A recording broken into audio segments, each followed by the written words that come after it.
Dos bancos, a surpresa positiva foi o Bradesco, né, então o papel andou bastante depois. Do lado negativo foi o Banco do Brasil, que foi uma surpresa.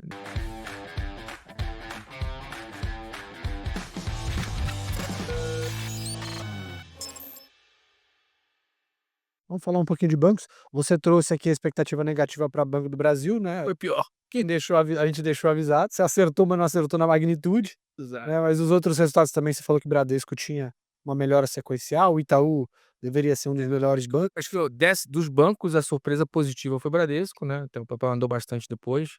Acho que o Bradesco tinha, eh eh, resultados ruins e todo resultado o papel caía, né, isso aí foi o contrário, acho que foi a primeira vez que realmente surpreendeu o mercado, veio 8, 9% acima do consenso, dos nossos números também, então foi uma bela surpresa.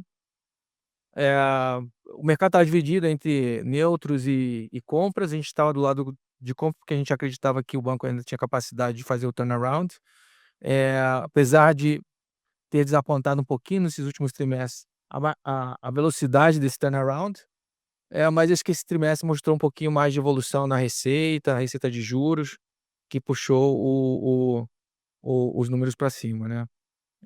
Do lado negativo foi o Banco do Brasil, que foi uma surpresa. Já tinha alertado. Mas eu acho assim, eles reportaram o guidance há 2 meses atrás e veio muito diferente do guidance, né, o guidance apontava ali para média de 20% de ROI, veio mais Ao para longo do 16 ano, né. ao longo do ano, mas assim, eh, com uma certa ancorada nos 20%, né, talvez o final do ano um pouquinho mais, por conta da sazonalidade, melhor do que 20%, comecinho do ano um pouco pior, por conta da sazonalidade pior no primeiro tri, mas veio bem pior. E a causa disso foi a piora no agro, tá.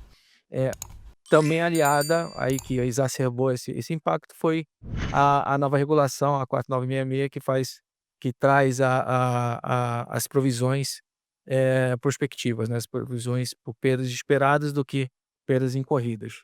E isso fez quando você está num momento de piora da carteira, que é o caso do Banco do Brasil, e o Banco do Brasil ele é o único que tem agro relevante na carteira, um terço da carteira dele é de agro.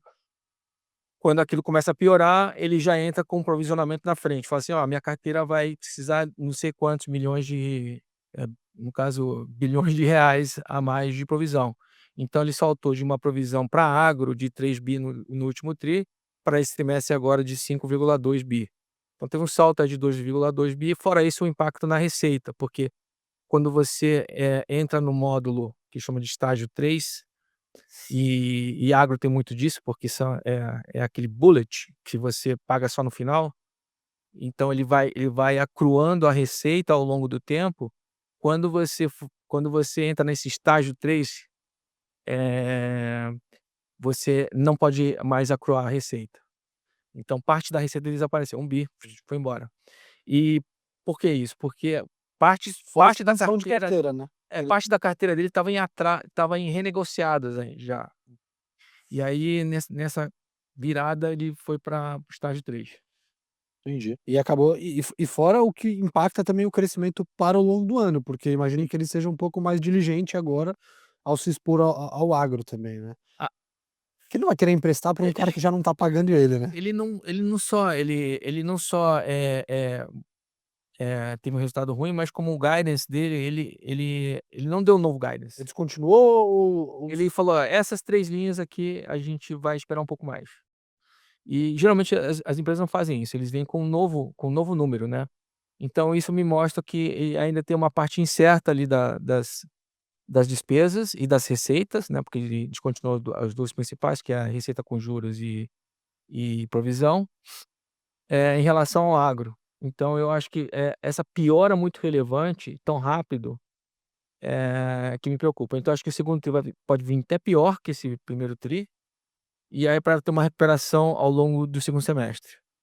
entendi. E dos outros bancos, você falou de Itaú que já era A também Itaú já foi bom, foi em resultado linha ali, veio um o mercado já tinha uma pouquinho melhor, expectativa de um resultado bom, né. veio 1%, 2% melhor que a gente tinha, mas assim, super em linha. O banco está super bem, consistente no resultado, ROI de 20 e poucos por cento, crescimento de quase 15% de lucro. Então, para quem gosta de dividendos também, além de ter os dividendos majorados nesses últimos trimestres, por conta do excesso de capital que eles têm, você ainda vê a possibilidade desse dividendo crescer ao longo do tempo, né. Então é importante não só olhar o absoluto para quem gosta de dividendo, o número de hoje, mas a perspectiva de crescimento, porque se não crescer também, aquele yield vai cair ao longo do tempo.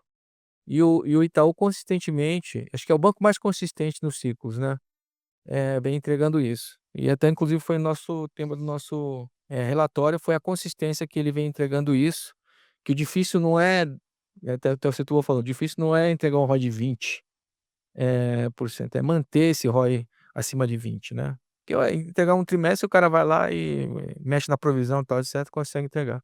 Mas, ao longo dos ciclos manter um ROI de 20% é muito difícil. Então é isso, em bancos, Bradesco surpreendeu positivamente, Positivamente, o e papai andou bastante até depois. Itaú em linha e o Banco do Brasil que Mas o foi a Itaú decep foi aquele em linha bom, sabe, aquele em sei, linha que, 2% que todo mundo acima, quer o em linha e aí o papel andou depois também. eu queria que você falasse de Porto rapidinho, Porto é uma tese que a gente porque gosta, os juros acabam impactando, né. é uma tese que a gente gosta, já faz tempo que a gente vem falando, acho que foi uma das primeiras casas a falar sobre a mudança estrutural que a Porto estava passando, com o crescimento das verticais mais rentáveis, acima da vertical, de alto, né, acho que a gestão nova, vem puxando esse crescimento. Eh Contra todos e contra tudo, você tem healthcare indo muito bem, Saúde indo bem, né. assim, saúde está indo super bem, o ROI de 40%, enfim, 30 30 alto. alto, né. Mas é impressionante o crescimento que eles estão conseguindo ter e a rentabilidade. Obviamente você pode questionar o quanto de capital está sendo alocado naquela unidade para ter um ROI tão alto, mas de qualquer forma cresce bem e é rentável, né. Então eu acho assim que, esse salto de ROI de 15% pré-pandemia para algo em torno de acima de 20, e o primeiro tri vindo 24% de ROI, eu acho que, muda um pouquinho a perspectiva dos analistas, E muda o patamar da do companhia também. patamar da companhia. Eh, eu acho que assim, vai ter muita revisão de earnings para cima. O segundo tri vai vir muito forte ano a ano, por quê?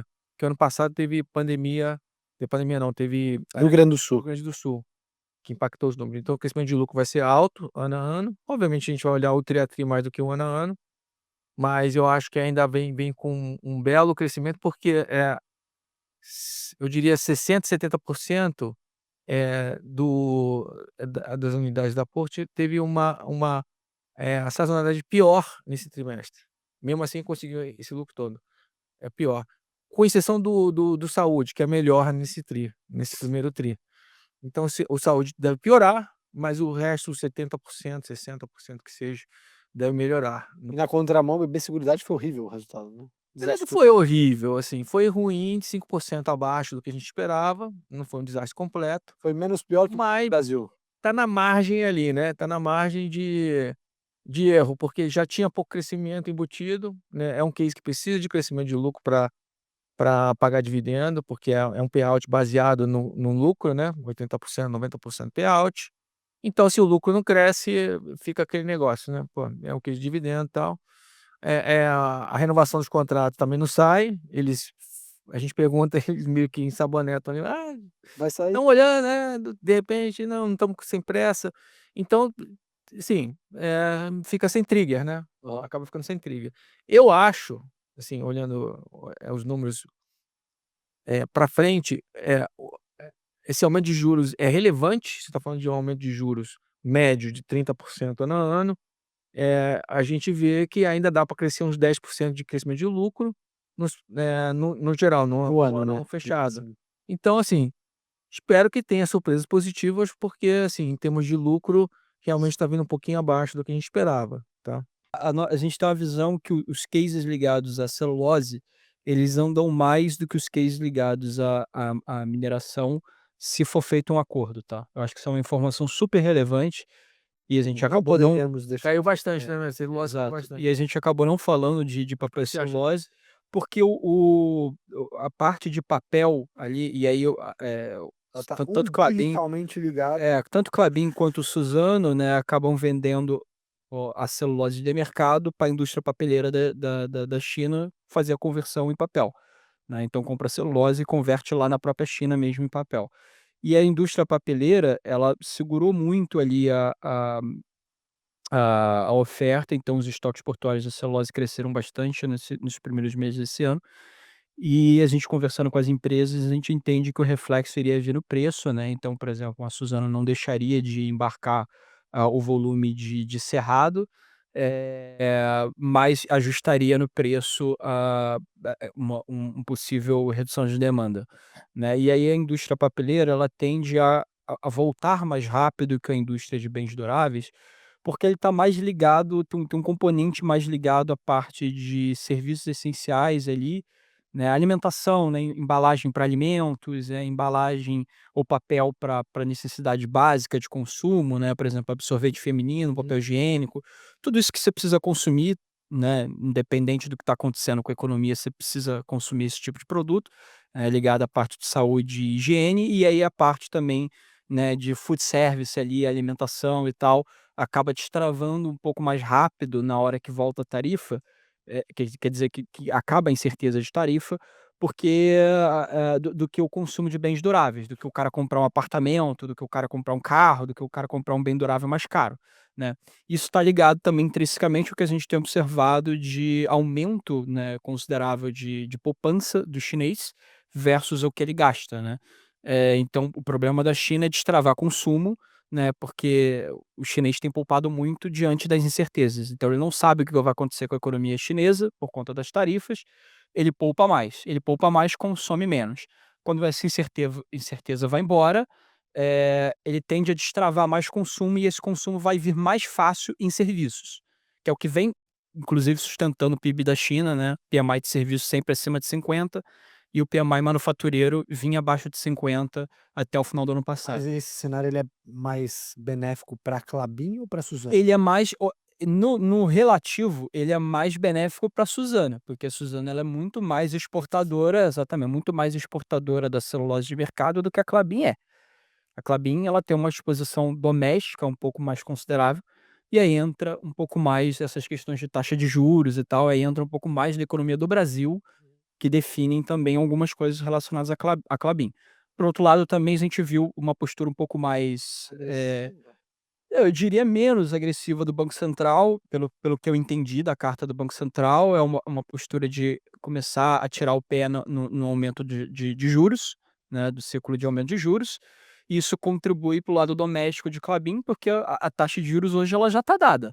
Então, se parar de ter aumento de juros, né, significa que pelo menos a gente já viu, o consumo pode piorar um pouco doméstico? Pode, mas talvez não muito, né, então o pior já tenha a gente esteja chegando já no pior, e aí o pior também nem foi tão ruim assim, né, o resultado do primeiro tri foi até que eu te falei, foi um resultado que superou um pouco as expectativas em alguns itens ali do portfólio de produtos da Klabin, então acho que as 2 ganham, acabei a Suzano um pouco mais do que a Klabin, mas as 2 acabam também ganhando se tiver essa redução de certeza via acordo de tarifa. Meu medo é a Suzano as coisas viraram a favor dela e ela vai Faz um M&A, aí é Isso. exatamente, aí é um grande risco, tá, é um grande risco. Tenho um medo, um pouco de trauma. Você tem, eu tenho bastante, porque sou eu que vou ficar de madrugada escrevendo isso aí. E a gente viu um movimento de fechamento rápido da curva de juros aqui no Brasil. E aí tem um player que você cobre, que eu queria aproveitar para perguntar sobre ele, que é muito beneficiado por esse fechamento de curva e perspectiva de juros mais baixa, que é B3. Três. Teve um desempenho bastante positivo no ano, né. O resultado como é que foi o resultado do primeiro tri? Está bem em linha, assim, não tem muito, o que esperar do primeiro tri. O primeiro tri em termos de volumetria foi fraco. Uhum. É. Já há bastante tempo que os tris estão sendo fracos aí Não, pelo que mas eu é tô 20, assim, ele, pra quem cobre há 500 anos, né, era ainda bem, o ADTV do Brasil, o ADTV que é o volume médio, era 5 bi, né, hoje a gente tá falando que caiu, mas caiu pra um patamar ainda alto, de 20 bi. sim, 20 bi. Número de CPFs, porra, não chegava a 500.000 pessoas na bolsa por muitos anos, muito tempo. Sim, ficou muito tempo. Foi só na pandemia que Quando aumentou foi a para 2, né. milhões, né.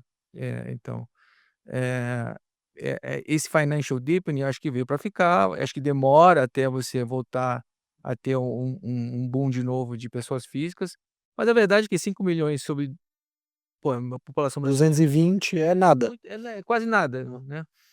Então, se Falando de compara menos de 2, quase 2%, né? Menos de 2%. se você comparar com os Estados Unidos, que é 40, 50, né, outros países envolvidos, que seja quiçá 10, tem 5 vezes para duplicar.